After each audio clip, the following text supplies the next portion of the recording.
বেগম খালেদা জিয়াকে বিদেশ পাঠিয়ে দেওয়ার জন্য এয়ারপোর্টে প্লেন নিয়ে আসছিল, মহড়া দেখাচ্ছিল। সে রাতে আমি এমপি হোস্টেলে গেলাম, খুব খারাপ লাগছিল নিজে একা একা, চোখে পানি চলে আসছিল। তখন ওখানে গেলাম, ইলিয়াস আলীকে পেলাম, আর বঙ্গ শাহজাহান বলে নোয়াখালীর এমপি ছিলেন, শাহজাহান, তার সঙ্গে কথা বলছিলাম 4টা পর্যন্ত টিভি দেখছিলাম। পরবর্তী ওরা বলছিল যে ম্যাডাম পাঠিয়ে দেয়, ম্যাডাম মামলা করা যায় কিনা। পরবর্তীতে সাহস করে মামলা করলাম।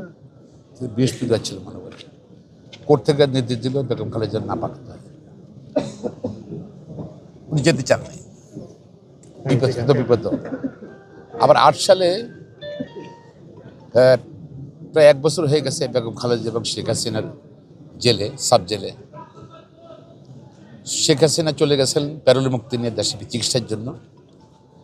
পত্রপত্রিকা আসছিল বেগম খালেদা চলে যাবেন, উনি অসুস্থ, উনি চলে যাবেন, সবাই জানে চলে যাবেন। ওই সময় আমাকে পারমিশন দিয়েছিল, ওই সময় ওনার সঙ্গে দেখা করেন আইনজীবী হিসেবে। তো দেখা করতে গেলাম, তখন আমার সঙ্গে একটু ওই সময় সঙ্গে সঙ্গে গোয়েন্দা সাথে লোক ঢুকলো, বলে বের করে দিল। আমি আমার লয়ারের সঙ্গে কথা বলবো, বাইরে যাও গেছে। পরে আমাকে বললেন যে গতকাল রাতে আমিরের ব্রিগেডিয়ার বাড়ি আসছিল, শেখ হাসিনাকে তো তারা প্রস্তাব দিয়েছে কতদিন জেল খাটবে, চলে গেছে। আমাকে একই রকম প্রস্তাব দিয়েছে, আমাকে সময় দিয়েছে 3 দিন চিকিৎসার জন্য দেশের বাইরে চলে যাওয়া। আমি কারোর সঙ্গে শেয়ার করতে পারছি না। তুমি আসছো, ভালো হয়েছে। আমার সঙ্গে কতক্ষণ আলোচনা করে উনি সিদ্ধান্ত দিলেন, এবং সিদ্ধান্ত দেওয়ার পরে সেটা হলো বাইরে আসার পরে সাংবাদিক জিজ্ঞাসা করলে বেগম খালেদা কখন যাবে, ম্যাডাম কখন যাবে দেশের বাইরে। আমি বললাম যে ম্যাডাম সিদ্ধান্ত নিয়ে, উনি অসুস্থ, উনি সিদ্ধান্ত নিয়েছেন উনি দেশে চিকিৎসা করাবেন।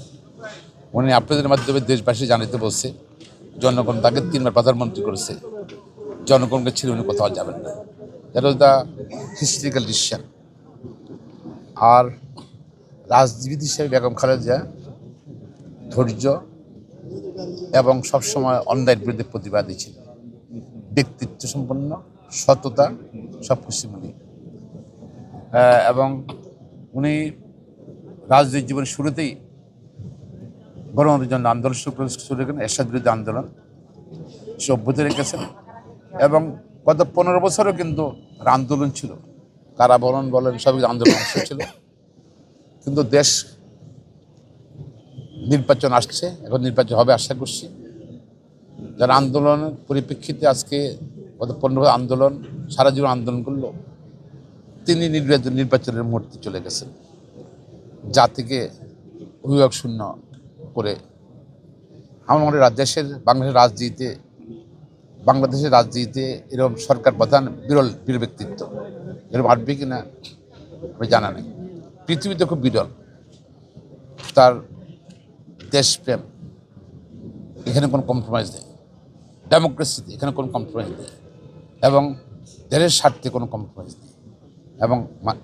এবং এরকম রাজনীতিতে অনেক কৌশল নেই। বেগম খালেদা এসব ব্যাপারগুলো দৃঢ়তা, এই জন্য তাকে আপসহীন বলতো, নেতৃত্ব।